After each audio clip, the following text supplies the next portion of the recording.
Percy's predicament. Toby brought Henrietta to the top station.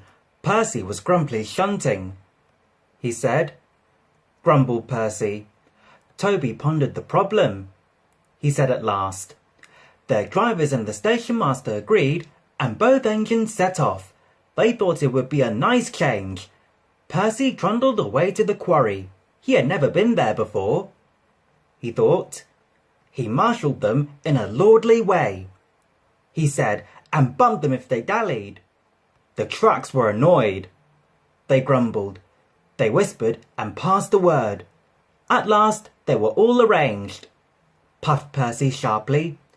Giggled the trucks, but they followed so quietly that Percy thought they were completely under control.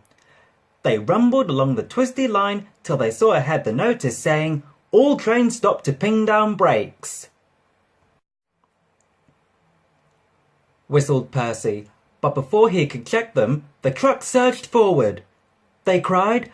Percy, taken by surprise, could not stop them, and in a moment they were careering down the hill. Whistled Percy. The man on duty at the street crossing rushed to warn traffic with his red flag, but was too late to switch Percy to the runaway siding. A slow-moving cockerel lost his tail feathers as Percy thundered across, but Percy couldn't bother with him. He had other things to worry about. Frantically trying to grip the rails, he slid past the engine shed into the yard. He whistled. His driver and fireman jumped clear. Percy shut his eyes and waited for the end. At the end of the yard, there are sheds where workmen shape rough stone brought from the quarry. Then they load it into trucks, which are pulled to another siding out of the way.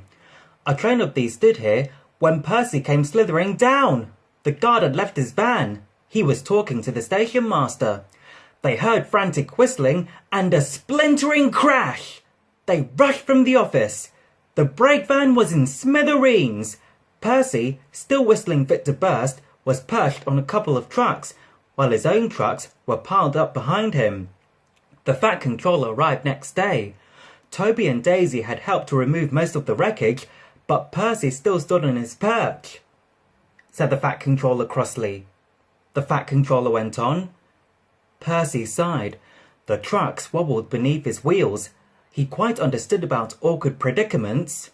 The Fat Controller spoke severely to Daisy too. He said.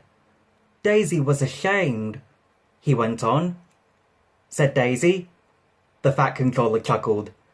Thomas came back next day and Percy was sent to be mended. Annie and Clarabelle were delighted to see Thomas again, and he took them for a run at once because they hadn't been out while he was away. Thomas, Toby and Daisy are now all friends. Daisy often takes the milk for Thomas, and when Toby is busy, she takes Henrietta. Toby has taught Daisy a great deal. She shooed a cow off the line all by herself the other day. That shows you, doesn't it?